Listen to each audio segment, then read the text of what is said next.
ദുരന്ത നിവാരണ authority chairman doctor Shekhar Kuriakose തന്നെ നമ്മോടൊപ്പം ചേരുകയാണ്. ശ്രീ ശേഖർ കുര്യാക്കോസ്, അവിടെ നിന്നും ഈ കർണാടകയിലെ അങ്കോലയിൽ നിന്നും നമുക്ക് ലഭിക്കുന്ന വിവരങ്ങൾ ഒട്ടും ആശാവഹമല്ല സർ.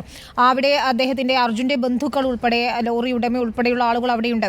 അവിടെ രക്ഷാപ്രവർത്തനം വളരെ മന്ദഗതിയിലാണ് പോകുന്നതെന്നാണ് അവർ പരാതിപ്പെടുന്നത്. ഇന്ന് രാവിലെ ഒന്നും മഴയുണ്ടായിരുന്നില്ല, കാലാവസ്ഥ അനുകൂലമായിട്ട് കൂടിയും വളരെ മന്ദഗതിയിൽ മണ്ണ് നീക്കുന്ന ഒരു പ്രവൃത്തിയാണ് നടക്കുന്നുണ്ടായിരുന്നത്. ഇപ്പോൾ പക്ഷേ മഴ തുടങ്ങുകയും ചെയ്തിട്ടുണ്ട്. അത് രക്ഷാപ്രവർത്തനത്തെ വളരെ പ്രതികൂലമായി ബാധിക്കുകയും ചെയ്യുന്നു.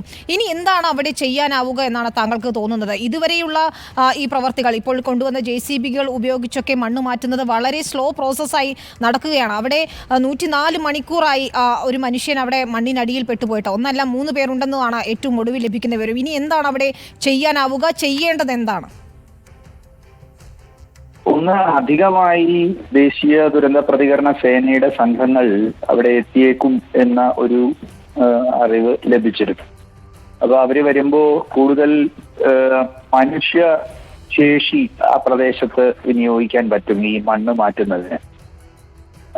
രണ്ടാമതായി ഈ പുഴയിൽ സോണാർ ഉപയോഗിച്ചുള്ള ഒരു പരിശോധനയ്ക്കും കൂടി അവര് ശ്രമിക്കും എന്ന് മനസ്സിലാക്കിയിട്ടുണ്ട്. അപ്പൊ അതിനുള്ള ഒരു ശ്രമം നടത്തുന്നത് ഉചിതമായിരിക്കും. അത് നമ്മൾ സംസാരിച്ചിട്ടുണ്ട്, ഇതിന്റെ സാധ്യത ആരായണം എന്നുള്ളത്. പിന്നെ ആർമി അവിടെ പ്രവർത്തിക്കണം എന്നുള്ള അഭിപ്രായം കുടുംബം രേഖപ്പെടുത്തിയത് കണ്ടു. മറ്റൊരു സംസ്ഥാനമാണ്, ആ സംസ്ഥാനം തന്നെയാണ് ആ വിഷയത്തിൽ തീരുമാനമെടുക്കാൻ സാധിക്കുക. ഒരു ഫെഡറൽ സംവിധാനമാണ്. കേന്ദ്ര ഗവൺമെന്റ് ഒരു ഹ്യൂമാനിറ്റേറിയൻ അസിസ്റ്റൻസിന്റെ രീതിയിൽ ആർമി പ്രവർത്തിക്കണമെങ്കിൽ അതാത് സംസ്ഥാനം ആവശ്യപ്പെടണം. അപ്പോൾ കർണാടകം ആവശ്യപ്പെട്ടാൽ മാത്രമായിരിക്കും ആർമിയുടെ സേവനം അവിടെ അവർ വിനിയോഗിക്കുക. ആർമി വന്നാലും ആർമി കൂടുതൽ അവിടെ തന്നെ ലഭ്യമായിട്ടുള്ള എക്യുപ്മെന്റുകൾ, ഈ ഹെവി എക്യുപ്മെന്റുകൾ ഉപയോഗിച്ച് തന്നെയായിരിക്കും ഇത്തരം പ്രവർത്തനങ്ങൾ നടത്തുക. ആർമിയുടെ സ്വന്തമായുള്ള വളരെ ഹെവി എക്യുപ്മെന്റുകളൊക്കെ ഹിമാലയം കേന്ദ്രീകരിച്ചാണുള്ളത്. അപ്പോ നമ്മളെ സംബന്ധിച്ചിടത്തോളം അവിടെ ലഭ്യമായ കൂടുതൽ JCB-കളും മറ്റും ഉപയോഗിച്ച് തന്നെയായിരിക്കും അവരും പ്രവർത്തിക്കുക. നമ്മുടെ നാട്ടിൽ നിന്ന് വ്യത്യസ്തമായി നമ്മൾ കാണുന്നത്, നമ്മുടെ നാട്ടിൽ ഈ നമ്മളുടെ സന്നദ്ധ പ്രവർത്തകരുടെ വലിയൊരു പ്രസൻസും അവരുടെ ഒരു എബിലിറ്റിയും നമ്മൾ ഇത്തരം ഘട്ടങ്ങളിൽ കാണാറുണ്ട്. അവര് മണ്ണ് മാറ്റുന്ന പങ്കെടുക്കുമ്പോൾ JCB മാറ്റുന്നോളം മണ്ണ് തന്നെ ചിലപ്പോൾ നമ്മളുടെ ആളുകൾ അതേ സമയം കൊണ്ട് നടത്തുന്നുണ്ട്. അപ്പോ അത്തരം ഒരു സാഹചര്യം ഇവിടെ കാണുന്നില്ല. അത് സാമൂഹികമായ നോക്കൂ, ഇവിടെ നമ്മൾ പല വിധത്തിലുള്ള ദുരന്തങ്ങളെ, സമാനമല്ല അല്ല അതിനേക്കാൾ വലിയ ദുരന്തങ്ങളെ നമ്മൾ ഫേസ് ചെയ്തിട്ടുണ്ട്. പുത്തുമല നമ്മുടെ മുമ്പിലുണ്ട്, കവളപ്പാറ നമ്മുടെ മുമ്പിലുണ്ട്, പെട്ടിമുടി നമ്മുടെ മുമ്പിലുണ്ട്. അവിടെയെല്ലാം കേരളം എങ്ങനെ ഇടപെട്ടു എന്നുള്ളത് നമ്മുടെ മുമ്പിൽ മാതൃകയായി നിൽക്കുന്നുണ്ട്. നമ്മൾ അത് സംസാരിക്കുകയും ചെയ്തിട്ടുണ്ട്. നോക്കൂ, ഇവിടെ ഇത്തരമൊരു പ്രവൃത്തി ഉണ്ടായിട്ട് പോലും 104 മണിക്കൂറിലും 3 ജീവനുകൾ ആ മണ്ണിനടിയിൽ കിടക്കുകയാണെന്ന് വ്യക്തമായിട്ടും കൃത്യമായ ഇടപെടൽ അവിടെ ഉണ്ടായി എന്ന് നമുക്ക് വിലയിരുത്താനാകുമോ? അത് ഇല്ല എന്നാണ് കുടുംബത്തിൻ്റെ ആരോപണം. അവിടെയുള്ള ആളുകൾ പറയുന്നത് അതാണ്. ഉദ്യോഗസ്ഥ സംവിധാനം അങ്ങേയറ്റം ധാർഷ്ട്യത്തോടെയാണ് പെരുമാറുന്നതെന്ന് പറയുന്നു. ഈ വിധത്തിൽ പോയാൽ അർജുനെ നമുക്ക് ജീവനോടെ തിരിച്ചു കൊണ്ടുപോകാനാകുമോ എന്നുള്ള പ്രധാനപ്പെട്ട ചോദ്യമുണ്ട്. ഇതിലൊരു കാര്യം നമ്മൾ മനസ്സിലാക്കേണ്ടത്, കേരളമാണ്, കർണാടകമാണ്. ഇത് 2 സംസ്ഥാനങ്ങളാണ്. അവിടുത്തെ സംവിധാനങ്ങളുടെ രീതികളും വ്യത്യസ്തമാണ്.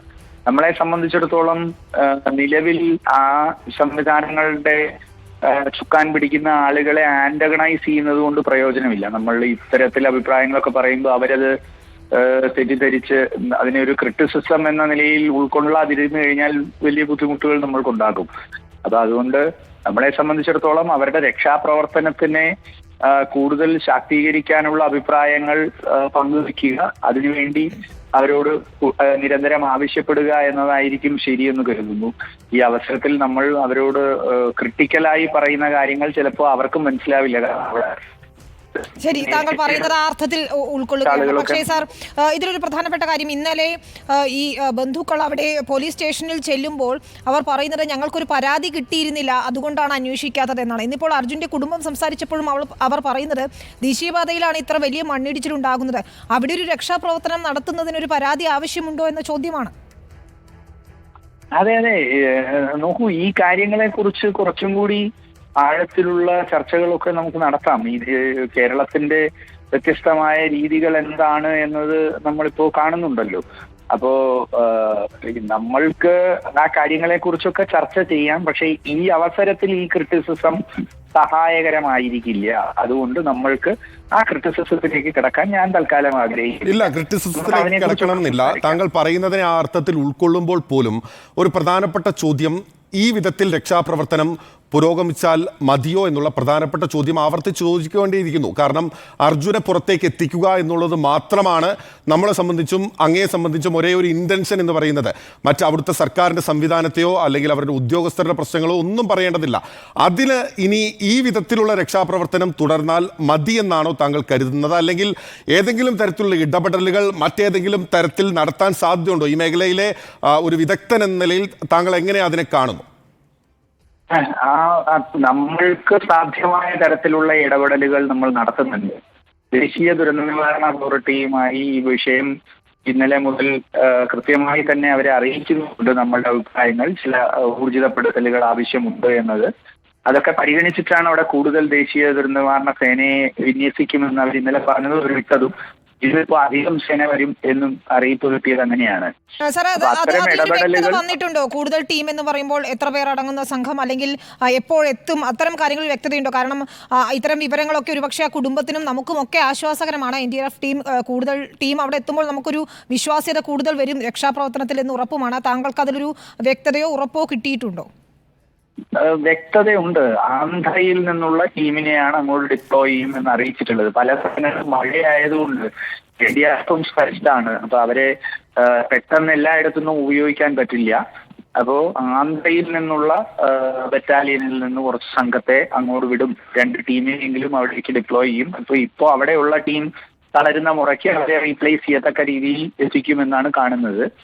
ഇനി നമ്മള് NDMA-യുമായി ബന്ധപ്പെട്ടിട്ടാണ് ഞങ്ങൾക്ക് കൂടുതൽ കാര്യങ്ങളിൽ ഇടപെടാൻ പറ്റുന്നത്. സർ, നമുക്ക് ഇവിടെ നിന്ന് അവിടേക്ക് ടീമിനെ അയക്കാൻ സാധിക്കുമോ? കേരളത്തിൽ നിന്ന് ടീമിനെ അങ്ങോട്ടേക്ക് അയക്കാൻ സാധിക്കുമോ? ആന്ധ്രയിൽ നിന്ന് കൊണ്ടുവരാമെങ്കിൽ ഇവിടെ നിന്ന് അയക്കുന്നതിന് സാധിക്കും? പ്രായോഗികമായി കേരള സർക്കാരിന്റെ സഹായം അവരാവശ്യപ്പെട്ടാൽ അത് സാധിക്കും.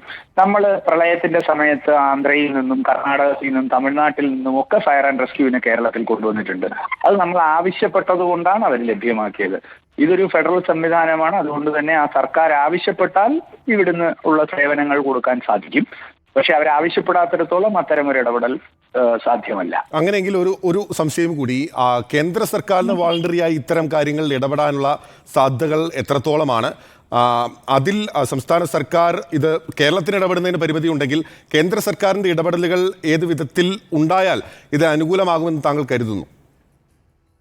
ഒന്ന്, ദേശീയ ദുരന്ത പ്രതികരണത്തിനെ വിന്യസിക്കാൻ അപ്പോൾ കർണാടകത്തിൽ തന്നെ അവരുടെ ഒരു ബറ്റാലിയൻ ഉള്ളത് കൊണ്ട് അവരുടെ വിന്യാസത്തിന് പ്രത്യേകം ഇടപെടൽ ആവശ്യമില്ല. അവർ ഉപയോഗിച്ച് തുടങ്ങിയിട്ടുണ്ട്. ഇനി കേന്ദ്ര സർക്കാരിന് ഇടപെടാൻ പറ്റുന്നത് നേരത്തെ ഇതുപോലെ പട്ടാളത്തിനെ ലഭ്യമാക്കുന്നതാണ്. അതിൽ ഇടപെടണമെങ്കിൽ നിയതമായ ഹ്യൂമാനിറ്റേറിയൻ അസിസ്റ്റൻസിന് ഒരു ചാർട്ടറുണ്ട്, ഒരു വ്യവസ്ഥയുണ്ട്. അതനുസരിച്ച് ആ സർക്കാർ ആവശ്യപ്പെടണം കേന്ദ്ര ഗവൺമെന്റിനോട്, ഞങ്ങൾക്ക് പട്ടാളത്തിന്റെ സേവനം ആവശ്യമാണ് ഈ കാര്യത്തിൽ. ആ ഇടപെടൽ ഉണ്ടായാൽ പട്ടാളത്തിന്റെ സേവനം കിട്ടും. അവിടെ അവർക്ക് സ്റ്റേഷൻസും ഈവനൊരു സബ് ഏരിയ തന്നെ ഉണ്ട് ബാംഗ്ലൂർ ബേസ് ചെയ്ത്. MEG എന്ന് പറയുന്ന മദ്രാസ് എഞ്ചിനീയറിംഗ് ഗ്രൂപ്പ് തന്നെ അവിടെ ഉണ്ട്. ഇന്ത്യയിലെ തന്നെ ഏറ്റവും അറിയപ്പെടുന്ന എഞ്ചിനീയറിംഗ് ഗ്രൂപ്പാണ് അത് പട്ടാളത്തിലെ. അവര് അത് ചെയ്യാൻ പറ്റും. നമ്മളുടെ പമ്പയിൽ പണ്ട് ബെയിലി ബ്രിഡ്ജൊക്കെ ഉണ്ടാക്കിയത് MEG ആണ്.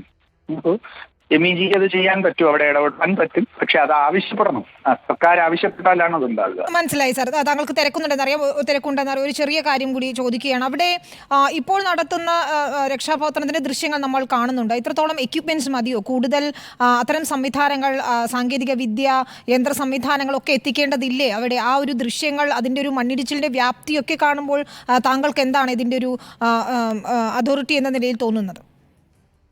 ഇതില് JCBകൾ അല്ലെങ്കിൽ ഹിറ്റാച്ചികൾ കൂടുതൽ അവിടെ നിന്ന് പ്രവർത്തിക്കാൻ പറ്റുന്നൊരു സ്ഥലം പരിമിതിയുണ്ട്. അതിന്റെ നമ്മൾ ഈ വിഷ്വലിൽ കാണുന്നത് പോലെയല്ല. അവിടെ ഉള്ളവരോട് അറിയാം, കുതിർന്ന മണ്ണാണ്. ഇതിന്റെ ഒരു സൈഡിൽ പുഴയുമാണ്. ആ പുഴയുടെ സൈഡിലേക്കാണ് അവർ ഈ മണ്ണെടുത്തിട്ടുകൊണ്ടിരിക്കുന്നത്. ഈ വഴിയിലൂടെ സഞ്ചരിച്ചൊരാൾ 2 വട്ടം. അതുകൊണ്ട് എനിക്ക് ഈ സ്ഥലം കൃത്യമായി അറിയാവുന്നതാണ്.